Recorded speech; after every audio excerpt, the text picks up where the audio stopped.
লাউ আনজালনা হাযাল কুরআনা আলা জাবালিন লারাআইতাহু খাশিআম মুতাসাদ্দিয়াম মিন খাশিয়াতিল্লাহ ওয়া তিলকাল আমসালু নাদরিবুহা লিন-নাসি লাআল্লাহুম ইয়াতাফাক্কারুন। আল্লাহ সুবহানাহু ওয়া তাআলা বলেছেন, হে মানুষ, তোমরা চিন্তা করে দেখো, যদি আমি এই কোরআনকে কোনো পাহাড়ের উপর নাজিল করতাম, তাহলে তোমরা দেখতে এই পাহাড়টি চূর্ণ বিচূর্ণ হয়ে যাচ্ছে।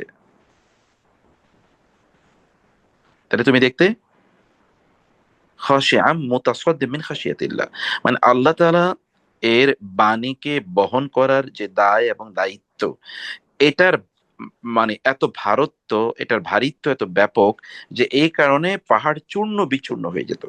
তার একটি এক্সাম্পল আপনি দেখেন, রাসূলুল্লাহ সাল্লামের উপর যখন কোরআন নাজিল হতো, আয়েশা রাদিয়াল্লাহু তাআলা আনহা বলছেন যে রাসূলের উপর যখন কোরআন নাজিল হতো, তখন তিনি ঘামাতে থাকতেন।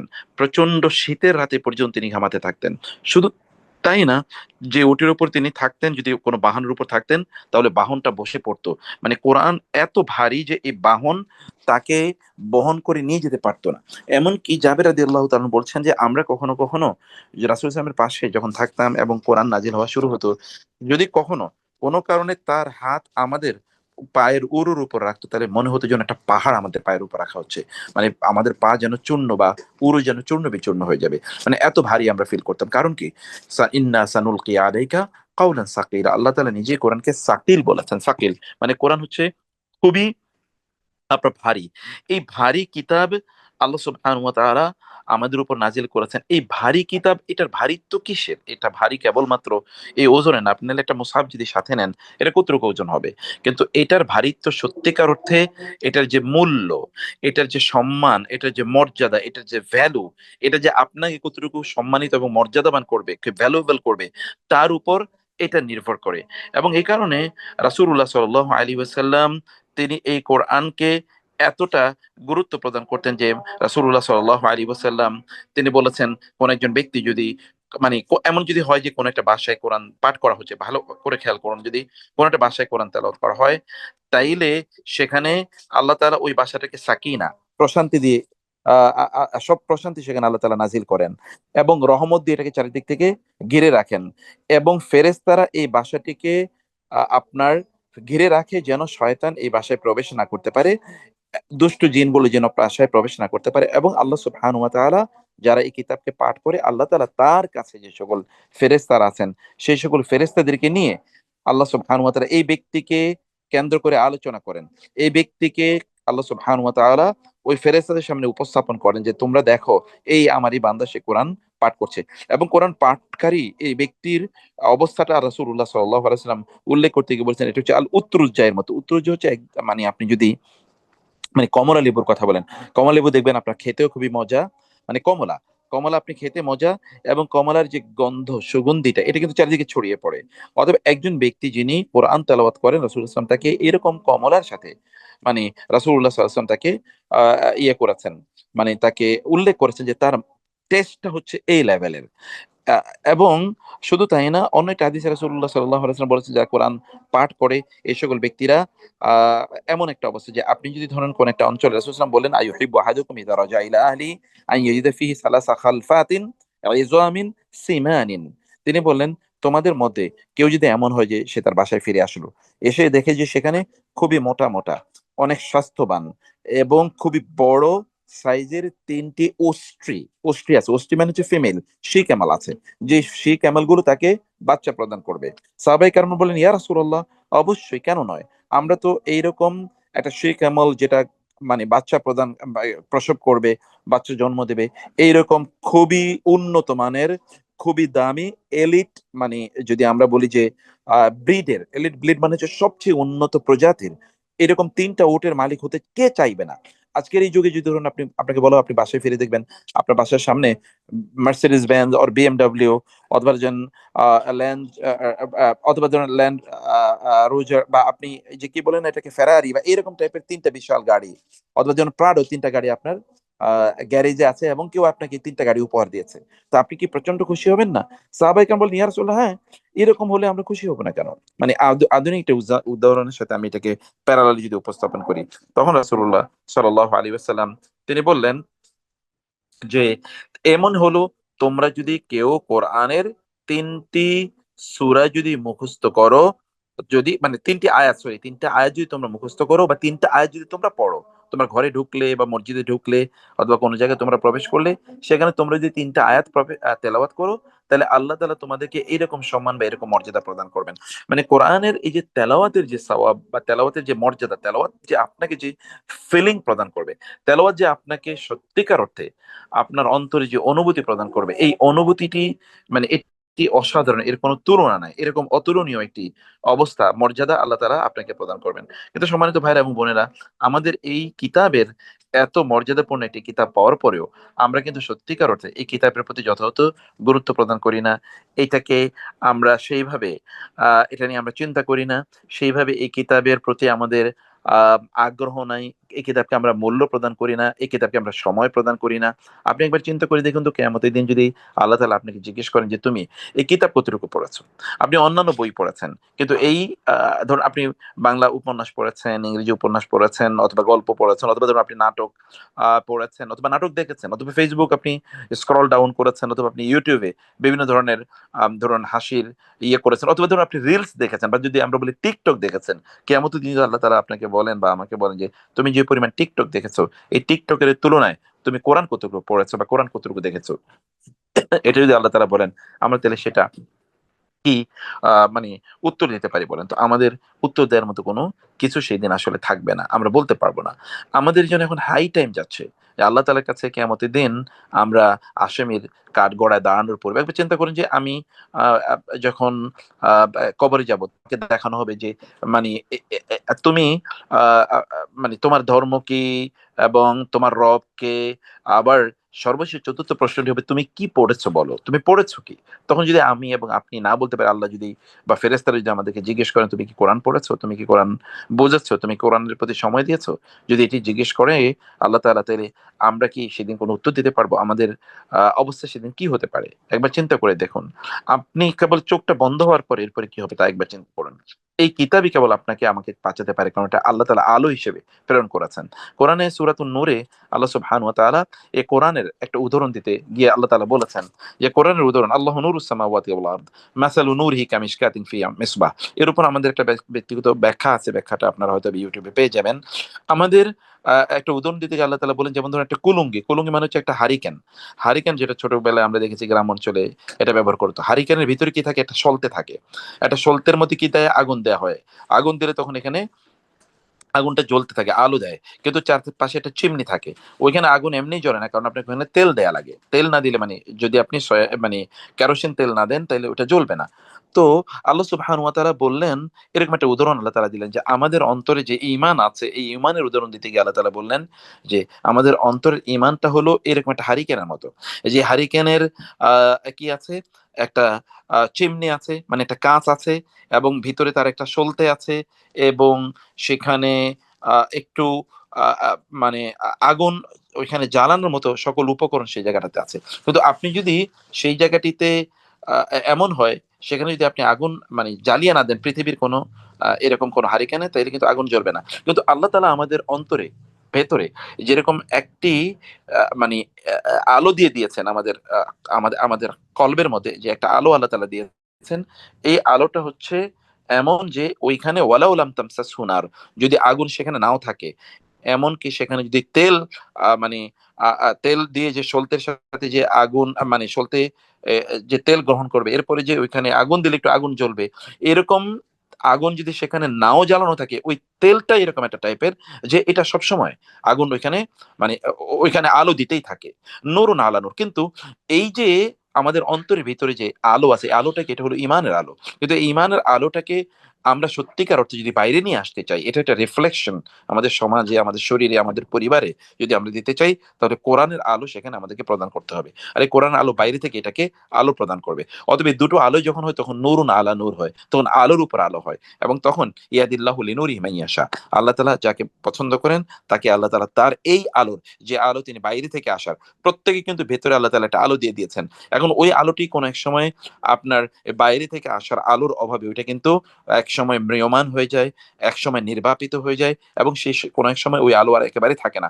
কিন্তু এই আলোটাকে যদি আপনি সদা সর্বদা প্রজ্বলিত রাখতে চান, এটি যদি আপনি বাইরে নিয়ে আসতে চান, বিকশিত করতে চান, তাহলে আপনাকে বাইরের যে আলোটি এর কথা আল্লাহ তাআলা বলেছেন, সেই আলোটির এখানে মানে সন্নিবেশ ঘটাতে হবে। সেই আলো হচ্ছে কোরআনের আলো।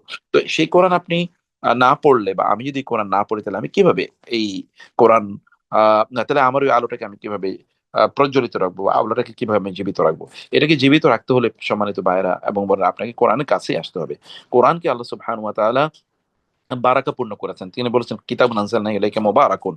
আপনি জীবনে বরকত পান না। আপনার অনেক ধরনের সংকট, আপনার পরিবারের সংকট, আপনার জীবনের সংকট, আপনার সময়ের সংকট, আপনার ইনকামে সম্পদ, আপনার ধরুন সুস্থতার সংকট, এরকম অসংখ্য জিনিস আপনার আছে। এই সংকটের মূল কারণ হচ্ছে আমাদের কোরআনের সাথে সম্পর্ক আমরা একেবারে বিলীন করে দিয়েছি। কোরআনের সাথে কোনো সম্পর্ক নাই আমাদের। সাহাবায়ে কেরাম রাদিয়াল্লাহু তাআলা আনহুম আজমাইন, তাদের একটা মাত্র টেক্সট বুক ছিল। যে টেক্সট বুকটা তারা পড়েছেন, গোটা পৃথিবী শাসন করেছেন, পৃথিবীর সবচেয়ে বড় জ্ঞানীতে তারা রূপান্তরিত হয়েছেন। এটি কেবলমাত্র কোরআনের কারণে। অথচ এই কোরআনকে বাদ দিয়ে আমরা কত ধরনের বই পড়ছি। সাহাবায়ে কেরামের ইউনিভার্সিটিতে, মানে রাসূল তো ইউনিভার্সিটির ভাইস চ্যান্সেলর। সাহাবায়ে কেরামের সেখানকার স্টুডেন্ট। তাদের সিলেবাস কি ছিল? তারা কেবল একটাই পড়তেন, তা হলো কোরআন। কিন্তু আমাদের এখন কত ধরনের বই আমরা পড়ি। তারপর আমাদের অজ্ঞতা, আমাদের মূর্খতা বা আমাদের মানে প্রজ্ঞাহীনতা এর কোনো অভাব নাই। কিন্তু সাহাবায়ে কেরামরা একটা কোরআন পড়ে তারা একদিকে আলোকিত মানুষে পরিণত হয়েছেন, সমাজকে আলোকিত করেছেন, গোটা পৃথিবীকে আলোকিত করেছেন। তারা দুনিয়া এবং আখিরাতে সর্বশ্রেষ্ঠ মানুষে পরিণত হয়েছেন। আল্লাহ তাদের ব্যাপারে বলেছেন, রাদিয়াল্লাহু আনহুম ওয়া রাদু আন। আল্লাহ তাদের ব্যাপারে সন্তুষ্ট, তারাও আল্লাহ তাআলার ব্যাপারে সন্তুষ্ট। এই মর্যাদা অর্জন করতে হলে আপনাকে you will have to come to the Quran. You will have to come back to the Quran. আপনাকে কোরআনের কাছেই ফিরে আসতে হবে। সকালবেলা কোরআন তেলাওয়াত করে আপনি সময়টা দিনটা শুরু করে দেখুন কি বারাকা আপনি পান। আপনি যে প্রত্যেকটি নামাজের পর ১০ মিনিট করে কোরআন তেলাওয়াত করে দেখুন আপনি কি বারাকা পান। কোরআন আপনাকে এমন প্রজ্ঞা প্রদান করবে, এমন দূরদর্শিতা প্রদান করবে, এমন আপনাকে নলেজ প্রদান করবে যে নলেজ আপনি কোনোদিন পড়ে অর্জন করতে পারবেন না। মানে বই পড়ে আপনি কোনোদিন অর্জন করতে পারবেন না। এরকম প্রজ্ঞা কোরআন আপনাকে প্রদান করবে। কোরআন যদি আপনি সত্যিকার অর্থে আ পড়তে পারেন, তাহলে আপনি নামাজের যে মজা এটা আপনি পাবেন। আপনি একবার চিন্তা করে দেখুন যে আপনি সুন্নাহ নামাজে লম্বা একটা সূরা তেলাওয়াত করলেন। আমরা তো কেবলমাত্র সূরা ফালাক এবং সূরা নাস দিয়ে বা কুল হুয়াল্লাহ এবং ইন্না আতাইনা দিয়ে আমরা নামাজ পড়তে চাই। আপনি লম্বা সূরা দিয়ে দাঁড়িয়ে নামাজ আদায় করে দেখুন যে কি পরিতৃপ্তি, কি প্রশান্তি। আপনার গোটা অন্তরটা শান্তি দিয়ে ভরে যাবে। রাসূলুল্লাহ সাল্লাল্লাহু আলাইহি ওয়াসাল্লাম যখন মানে তার আ কোন ধরনের কষ্ট তিনি পেতেন, মানুষ তাকে কষ্ট দিত, লোকেরা তাকে কষ্ট দিত। এই যে দিন প্রচার করতে গিয়ে তখন তিনি লম্বা সময় জুড়ে নামাজ আদায় করতেন। এবং ফাসাব্বিহ বিহামদি রাব্বিকা ওয়া কুম মিনাস সাজিদিন ওয়া'বুদ রাব্বাকা হাত্তা ইয়াতিয়াকাল ইয়াকিন, আল্লাহ তাআলা বলেছেন। এবং লম্বা সময় নামাজ পড়ার কারণে আল্লাহ তাআলা তার অন্তরটাকে ফ্রেশ করে দিতেন। অথবা আপনি লম্বা সময় জুড়ে কিভাবে নামাজ আদায় করবেন? তিনি রাতের ২/৩ যে সময় জুড়ে ২ রাকাত নামাজ আদায় করতেন কখনো, কখনো। অথবা আরেকটু বেশি আদায় করতেন। কিভাবে সম্ভব? যদি লম্বা সময় আপনি কোরআন তেলাওয়াত না করতে পারেন। কারণ তিনি দাঁড়িয়ে কুমিল লাইলা ইল্লা কলিলা নিসফাহু আও ইনকুস মিনহু কলিলা। এটাকে বলা হয় রাতের নামাজকে বলা হয় কিয়ামুল লাইল। কিয়ামুল লাইল মানে কি? মানে লম্বা সময় জুড়ে দাঁড়িয়ে নামাজ আদায় করবে। তো দাঁড়িয়ে নামাজ আদায় করা মানে কি? আপনি অনেক লম্বা সময় কোরআন তেলাওয়াত করতে হবে। কোরআন যদি আপনি না পড়েন, কোরআন যদি আপনি না হিফজ করেন, কোরআন যদি আপনি ঠিকমতো মানি তেলাওয়াতে না করতে পারেন, তাহলে আপনি লম্বা সময় জুড়ে কিভাবে নামাজ আদায় করবেন? এগুলো তো তখন আর হবে না। এই যে প্রশান্তিগুলো থেকে আপনি নিজকে কেন আপনি বঞ্চিত করবেন? কেন নিজের উপর আপনি জুলুম করবেন? কিয়ামতের দিন আপনি যখন বিপদে পড়বেন তখন আপনি বলবেন, "আল্লাহ আমাকে দুনিয়ায় আবার পাঠাও। আমি লম্বা সময় জুড়ে কোরআন তেলাওয়াত করতে চাই।" তখন আল্লাহ তাআলা বলবেন, "আওয়ালাম নুআম্মিরকুম মা ইয়াতাযাক্কারু ফীহি মান তাযাক্কার ওয়া জাআকুমুন নাযীর ফাযুকু ফামা লিয-যালিমিনা মিন নাসীর।" আমি তো তোমাদেরকে ততটুকু সময় দিয়েছিলাম যতটুকু সময় অন্যদেরকেও দিয়েছিলাম। কিন্তু তোমরা ততটুকু সময় কাজে লাগাওনি। অন্যরা কাজে লাগিয়েছে, আজকে দেখো তাদের সম্মান। কিন্তু তোমরা তো তোমাদের আমার পক্ষ থেকে দেয়া নেয়ামত এই সময়কে তোমরা কাজে লাগাওনি। অতএব তোমরা আজকে তোমাদের নিজেদের দুরবস্থার জন্যে তোমরা নিজেরাই আজকে আফসোস করতে থাকো। তোমাদের আজ কোনো মুক্তি নেই। তোমাদের আজকে মুক্তিদাতাও নেই। প্রিয় ভাই, প্রিয় বোন, নিজের প্রতি রহম করুন, নিজের প্রতি অনুগ্রহ করুন। নিজকে ভালোবাসুন প্লিজ। নিজকে ভালোবাসা মানে হচ্ছে নিজের আখিরাতকে ভালোবাসা। নিজকে ভালোবাসা মানে হচ্ছে আপনি যেন পরকালে ভালো থাকতে পারেন। এই দুনিয়ার জীবনকে আল্লাহ তাআলা বলেছেন যে যখন তাদেরকে বলা হবে, "কাম লাবিসতুম?" তোমরা কতদিন ছিলে? তখন তারা বলবে, "লাবিসনা ইয়াওমান আও বা'দা ইয়াওম।" অথবা আল্লাহ তাআলা বলেছেন কা মানে কাআন্নাহুম, যখন তাদেরকে ইয়ে করা হবে তখন তারা তা তারা আ আ তারা হচ্ছে মানে আশিয়াতান আও দুহাহা, মানে তারা এক সকাল অথবা এক সন্ধ্যা পর্যন্ত তারা এই দুনিয়াতে বসবাস করেছে। এই কথা তারা বলবে। ইয়াউমা ইয়ারাউনাহা, লাম ইয়ালবাসু ইল্লা আশিয়াতান আও দুহাহা। যেদিন কিয়ামত তারা দেখবে, জাহান্নাম তারা দেখবে, সেদিন তারা বুঝবে, আরে আমরা তো এক সকালের মতো জীবন, মানে দুনিয়ায় জীবন পেয়েছি, অথবা এক সন্ধ্যার মতো জীবন পেয়েছি দুনিয়াতে। মানে আপনি আখেরাতের তুলনায় এটাকে এক সকাল এক সন্ধ্যাও বলা যায় না, তার চেয়ে কম সময়। এই আখেরাতের তুলনায় এক সকাল কি আপনি আহ, একটু এমন ভাবে কাটাবেন না যে আপনার গোটা জীবন সামনে পড়ে আছে, যেখানে আপনি সুন্দর করে সম্মানের সাথে, মর্যাদার সাথে আপনি বাকি সময়গুলো অতিক্রম করতে পারবেন। সেই কারণে কোরআনের সাথে আমাদেরকে অবশ্যই সময় দেওয়া দরকার। আমি রিসেন্টলি যে কথা আমি বলেছিলাম, যে কোরআন আমরা অনেকে পাঠ করতে পারি কিন্তু শুদ্ধ করে পাঠ করতে পারি না। আপনি বাংলা শুদ্ধ করে বলেন, ইংরেজি শুদ্ধ করে বলেন, আপনি অন্য ভাষাগুলো শুদ্ধ করে পড়েন, আপনি ফ্রেঞ্চ শিখছেন, জার্মানি শিখছেন, জাপানি শিখছেন, আপনি চাইনিজ শিখছেন, এমন পর্যন্ত মানে যে ভাষা এত জটিল, যেই ভাষার প্রতিটা বর্ণ মানে বোঝা এটা জটিল, কিন্তু সে সকল ভাষাগুলোকে আপনি কষ্ট করে শিখছেন, কিন্তু আপনি কোরআন শিখছেন না। কোরআন এর এই এই এতটুকু ছোট একটা বই, অল্প ছোট একটা বই, একটা নোভেল, উপন্যাসের ছোট একটা বই, এই কিতাবটাকে আপনি শুদ্ধ করে পড়া শিখছেন না। আমাদের এই গোটা জীবনে এর জন্য আমাদের যে আফসোস থেকেই যাবে, এই আফসোস আমাদেরকে কুরে করে খাবে, এবং এই আফসোস আমাদেরকে রক্ষা করতে পারবে না কিয়ামতের দিন। দুনিয়াতে তো আফসোস আপনাকে বাঁচাবে, কিন্তু আখেরাতে আফসোস, আফসোস আপনাকে রক্ষা করবে না। সেই আফসোস এখনই করুন, সেই আফসোস আমরা এখনই করি। চলুন না শুদ্ধ করে কোরআন পড়ি, চলুন না আল্লাহকে দেখাই যে আল্লাহ তোমার কিতাবের প্রতি আমি যথাযথ গুরুত্ব দিয়েছি, তোমার কিতাবকে আমি যথাযথভাবে পাঠ করেছি, তোমার কিতাবকে আমি যথাযথ সম্মান করেছি। এইটা আপনাকে আল্লাহকে দেখান, then Allah will become enough for you, ওয়াকাফা বিল্লাহি হাসিবা। মানে আল্লাহ সুবহানাহু ওয়া তাআলা মানে আপনার জন্য, আল্লাহ সুবহানাহু ওয়া তাআলা মানে আপনার নিজের জন্য আপনি সেদিন আপনি যদি আপনার নিজের ব্যাপারে এখন যদি আপনি চিন্তা করেন, তাহলে আল্লাহ সুবহানাহু ওয়া তাআলা আপনার জন্য যথেষ্ট হয়ে যাবেন। ফাসায়াকফিকাহুমুল্লাহ আল্লাহু ইয়াসিমুকা মিনান নাস। আল্লাহ আপনাকে মানুষ থেকে বাঁচাবেন, আল্লাহ আপনার জন্য যথেষ্ট হয়ে যাবেন। আল্লাহ সুবহানাহু ওয়া তাআলা আপনার জন্য এমনকি ওয়াকাফাল মুমিনুনা আল কিতাল, আল্লাহ সুবহানাহু ওয়া তাআলা আপনার পক্ষ থেকে শয়তানের বিরুদ্ধে যুদ্ধ চালিয়ে যাবেন। মানে আল্লাহ যুদ্ধ করবেন আপনার পক্ষে, শয়তানের বিপক্ষে, শয়তান থেকে আপনাকে রক্ষা করার জন্য, বিপদ আপদ থেকে আপনাকে রক্ষা করার জন্য। If you just build up your connection with the Quran, with the book of Allah, Allah সুবহানাহু ওয়া তাআলা এর কিতাবের সাথে। কিন্তু আমরা এই কিতাবকে শুদ্ধ করে পড়ার জন্য আমাদের একটা সংকট হলো যে আমরা হয় সময় বের করতে পারি না, অথবা ধরুন আমরা কোনো ভালো প্রতিষ্ঠান পাই না, কোনো ভালো উস্তাদ পাই না, তত্ত্বাবধান ভালো পাই না, ইত্যাদি বিভিন্ন ধরনের সংকটের কারণে আমরা হয়তোবা এই কোরআনের সাথে আমাদের রিলেশনটাকে আমরা সুন্দর করতে পারি না, সুন্দর করে কোরআন তেলাওয়াত করতে পারি না। এই অবস্থার জন্য আমরা গোছাতে পারি, সেই কারণে তার বিয়ার এই সুযোগটি আছে। আমি যেটা বলছিলাম যে সর্বশেষ রিসেন্টলি আমার একটা উপলব্ধির কথা বলি। যখন আমি অনেক বেশি মাখরাজ বা সেফাত উচ্চারণ করে কোরআন পড়তে যাই, তখন আমি দেখি যে ভেতরে যে সকল মানে এক ধরনের রোগের মতো সেগুলো মনে হচ্ছে যেন বের হয়ে যায়। মানে আমি ভেতর থেকে এক ধরনের মানে এক ধরনের শুদ্ধতা ফিল করি। শুদ্ধতা মানে বলছি যে আপনাকে যেমন ধরুন বৃষ্টি যখন আসে, তখন চারিদিকে যেমনি ভাবে ধুলো বালি ময়লা আবর্জনা গাছগাছালিতে যেরকম মানে প্রকৃতির মধ্যে একজনের বিষণ্ণতা আছেন, এগুলো সব যেমন ভাবে দূর হয়ে যায়, মানে সবকিছু মনে হয় যেন সাদা ফকফকা হয়ে গেছে, পরিচ্ছন্ন হয়ে গেছে, এরকম মনে হয়। যখন শুদ্ধ করে কোরআন তেলাওয়াত করতে যাই, অনেক মনোযোগ দিয়ে প্রত্যেকটা বর্ণ আরো শুদ্ধ করে মাখরাজ এবং সিফাত উচ্চারণ করে, তখন আমার মনে হয় যেন ভেতর থেকে কেমন যেন সকল ময়লা আবর্জনাগুলো বের হয়ে যায়। Really this is my very recent and very latest feeling. এবং this why I invite all of you, যে আপনারা যেন আসেন, আপনারও এরকম শুদ্ধতার সাথে কোরআনকে পাঠ করুন। কোরআনই একমাত্র গ্রন্থ যেটাকে শুদ্ধ করে পড়তে হয়, শুদ্ধ করে পড়া ফরজ। আল্লাহ সুবহানাহু ওয়া তাআলা আমাদেরকে মানে সেফাত এর সাথে যদি আপনি কোরআন উচ্চারণ না করেন, আল্লাহর কিতাব উচ্চারণ না করেন, তাইলে আল্লাহর কিতাবের প্রতি আপনি জুলুম করলেন, আল্লাহর বাণী আপনি বিকৃত করলেন।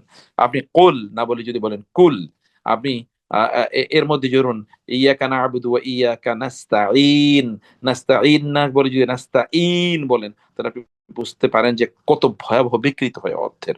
আলহামদু না বলে আলহামদু যদি আপনি বলেন, কি ভয়াবহ বিকৃত হয়। আলহামদু মানে হচ্ছে সকল প্রশংসা আল্লাহর, আর যদি আপনি বলেন আলহামদু, তার মানে হচ্ছে সকল নেকড়া, এগুলো সব আল্লাহর জন্য। আপনি আল্লাহ সুবহানাহু ওয়া তাআলার জন্য মানে প্রশংসা করার পরিবর্তে আল্লাহ সুবহানাহু ওয়া তাআলার ব্যাপারে এমন কথা বলেন যেগুলো আল্লাহর আত্মসম্মানে গিয়ে বাধে। আল্লাহর কিন্তু গায়রত, আত্মসম্মান অনেক, অনেক বেশি, এটা মনে রাখবেন। আল্লাহ আত্মসম্মানের কারণে তিনি শিরককে হারাম করেছেন, এবং শিরকের গুনাহকে আল্লাহ তাআলা কখনোই ক্ষমা করবেন না যদি না ব্যক্তি তওবা করে। কারণ শিরক আল্লাহর আত্মসম্মানের প্রতি আঘাত।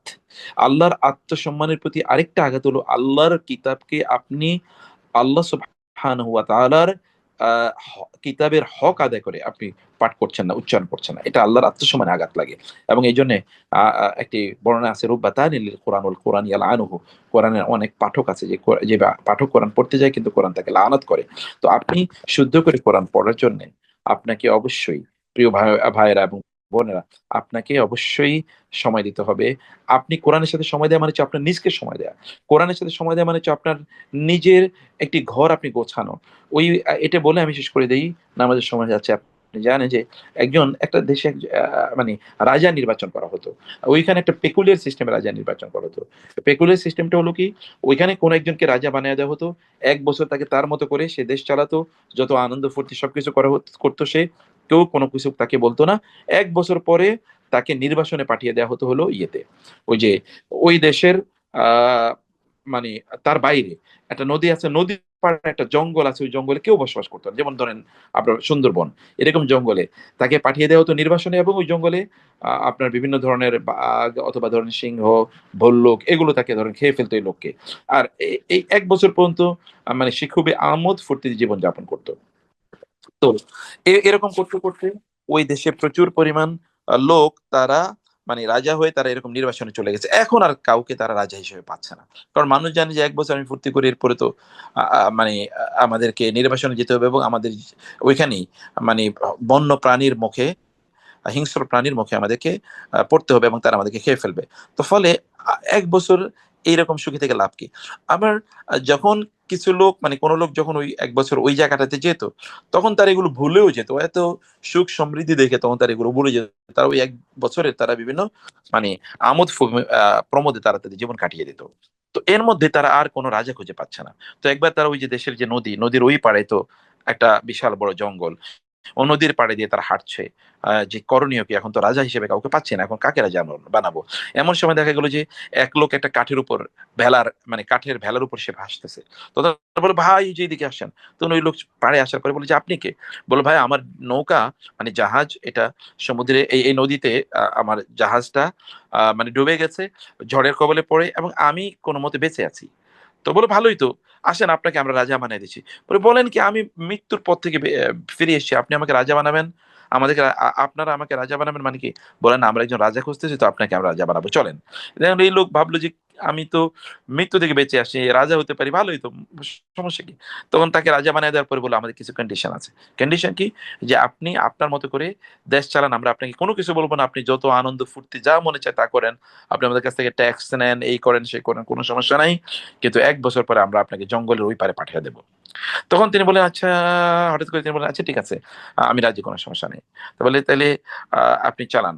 বলে, "তাহলে আমার একটা শর্ত আছে। কি? আমি আপনাদের কাছে কিছু একটা জিনিস চাইবো। এটা আপনারা আমাকে দেবেন। কোন প্রশ্ন করতে পারবেন না। কেন আমি এটা চাচ্ছি?" বলে, "আচ্ছা ঠিক আছে, কোনো সমস্যা নেই।" তো তিনি ৩ মাস দেশ চালালেন। ৩ মাস দেশ চালিয়ে সুন্দর করে তিনি দেশ চালাচ্ছেন।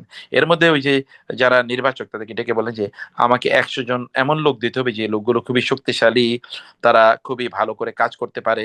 এরকম ১০০ জন লোক দিতে হবে, এবং আমাকে এরকম কিছু জিনিস দিতে হবে। কিছু হাতুড়ি মানে আ আ মানে আপনার ওই যে আ এই কি বলেন এটাকে? কিছু কোদাল অথবা ধরুন কিছু আম আ কুঠার, এরকম কিছু জিনিস, আমাকে কয়েকটা জিনিস যন্ত্র-টন্ত্র আমাকে দিতে হবে। আ আর এমন কিছু জিনিসপত্র আমাকে দিতে হবে। তো কয়েকটা জিনিস চাইলেন বলে ওনারা বললেন যে, "আপনি রাজামশাই এত কম জিনিস চাইলেন। আমরা তো ভেবেছি আপনি আরো অনেক কিছু চাইবেন।" বলে, "না, আমাকে এই কয়েকটা জিনিস দিলে হবে।" তো তিনি ওই কয়েকজনকে ডাকলেন। ডেকে তাদেরকে তিনি একটা অ্যাসাইনমেন্ট দিয়ে ওই ১০০ জন এরকম যুবককে নির্ধারণ করা হলো। এদেরকে তিনি আনলেন। এদেরকে তিনি কিছু কাজ দিলেন। কাজ দিয়ে তারপরে তিনি আ এরপরে তিনি রাষ্ট্র চালাচ্ছেন। তিনি এত সুন্দর করে রাষ্ট্র চালালেন যে ১ বছর পরে, এর আগে রাজারা ১ বছর পরে যখন বিদায় নিত, তখন রাজা কাঁদতেন আর অন্যরা সকলে হাসতো। "তুমি না এতদিন ফুর্তি করেছো, এখন তুমি কাঁদো কেন?" কিন্তু ১ বছর পরে যখন তিনি আ মানে এই রাজা যখন ১ বছর পরে সবার কাছ থেকে বিদায় নিচ্ছেন, তখন সবাই কাঁদতেছে আর এই রাজা হাসতেছে। সবাই কাঁদছে আর এই রাজা হাসতেছে। কারণ সবাই কাঁদছে, এত ভালো একটা রাজা আমরা পেলাম এত বছর পর। তিনি আনন্দ ফুর্তি নিয়ে ব্যস্ত থাকেন নাই। তিনি আমাদের কল্যাণে সময় দিয়েছেন। এখন এই রাজাকে বিদায় জানাতে হবে। কিন্তু তাদের তো নিয়ম, কিছু করারও নাই।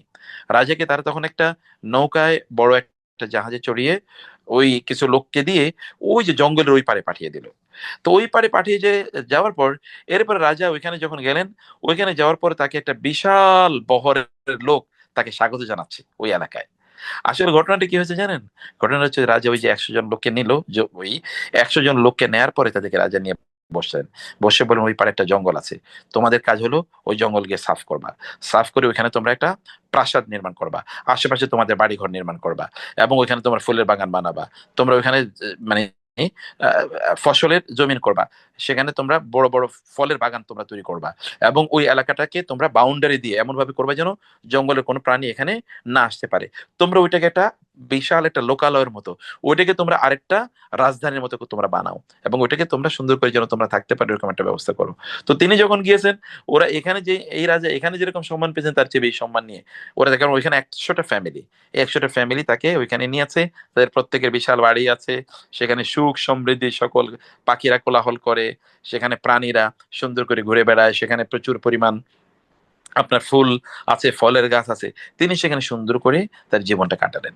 প্রিয় ভাইরা বোনেরা, এটাই হচ্ছে আমার গল্প, যে আপনাদের এই দুনিয়ার জীবনটাকে যদি আপনারা ঠিক এভাবে কাটান যে ওই আখেরাতটাকে একটা ফুলের বাগান আপনারা বানাতে পারেন, তাইলে দেখবেন যে আপনি ওইখানে গিয়ে আপনার কোনো টেনশন নাই। ফেরেশতারা আপনাকে স্বাগত জানাবে। ফেরেশতারা আপনাকে এসে বলবে, "সালামুন আলাইকুম তিবতুম ফাদখুলুহা খালিদিন।" তোমরা তো দুনিয়ায় খুব সুন্দর করে জীবন যাপন করেছো। অতএব তোমাদের উপর কেবল শান্তি, শান্তি, শান্তি। তোমরা জান্নাতে প্রবেশ করো। প্রশান্ত চিত্তে তোমরা জান্নাতে প্রবেশ করো। তোমরা বাগানে প্রবেশ করো প্রশান্ত চিত্তে। চলুন না আমরা এরকম একটা বাগান তৈরি করি কোরআনের মাধ্যমে। কোরআনের বাগান আমরা তৈরি করি। কোরআনকে শুদ্ধ করে পড়তে শিখুন। কোরআন আপনার জীবনে সমৃদ্ধি নিয়ে আসবেই। কোরআন আপনাকে বারাকা দেবেই। যত বেশি কোরআনে আপনি সময় দেবেন, আল্লাহ ততটা প্রপোর্শনেটলি আপনাকে বারাকা দেবেন, আপনাকে সম্মান দেবেন, আপনাকে মর্যাদা দেবেন। আপনার সম্পদে, সন্তানে আল্লাহ তাআলা বারাকা দেবেন। আপনার জীবনে আল্লাহ তাআলা বারাকা দেবেন। যতটুকু আপনি কোরআনে সময় দেবেন। আমাদের জীবনটা যেন কোরআনময় হয়। আল্লাহ তাআলার কাছে আমরা সেই প্রার্থনা এবং ফরিয়াদ জানাচ্ছি। তারবিয়াতে আজকের প্রোগ্রামটা একটু ভিন্ন রকম হওয়ার কথা ছিল, যে এখানে আপনাদের আ আমরা কিছু মানে ফিডব্যাক শুনবো। আমাদের উস্তাদরা আরো মানে আমাদের বড় একটা স্টুডিও আছে তার, আল্লাহর রহমতে আলহামদুলিল্লাহ।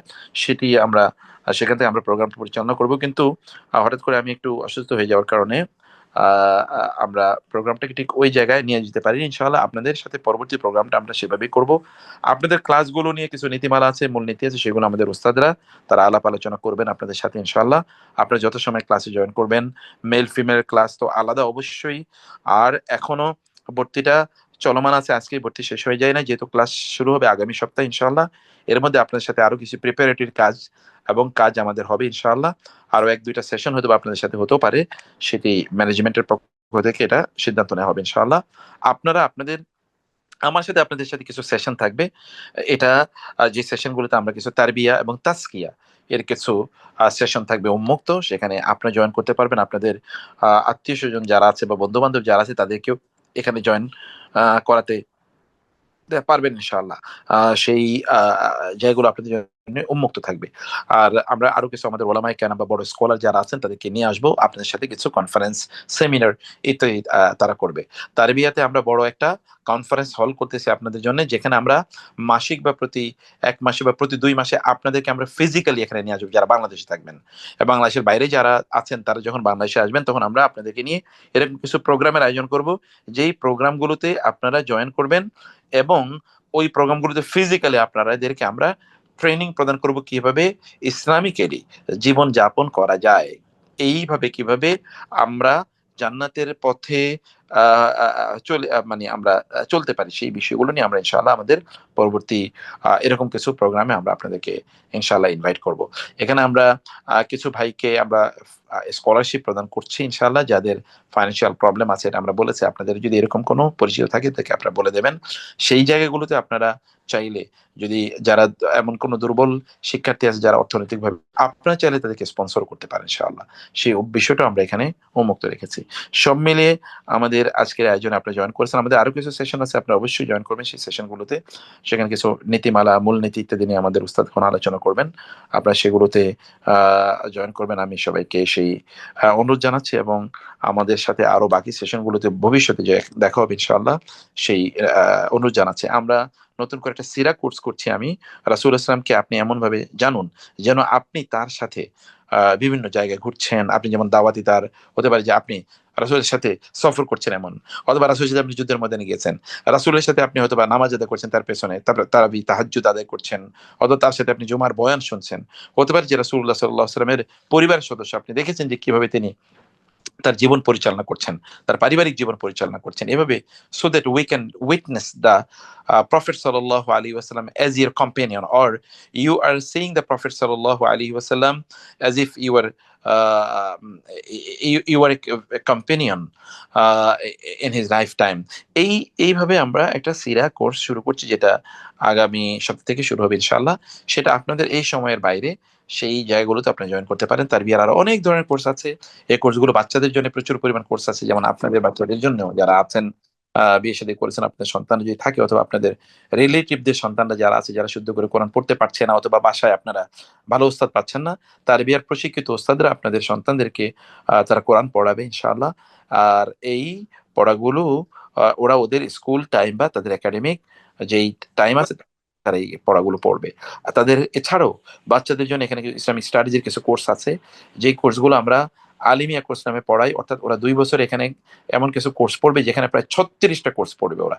সেখানে কোরআন থাকবে, হাদিস থাকবে, ফিক থাকবে, আকিদা থাকবে, আখলাক থাকবে, তাজকিয়া থাকবে, দোয়া থাকবে, রাসূলের জীবনী থাকবে, এরকম ইসলামের ইতিহাস থাকবে।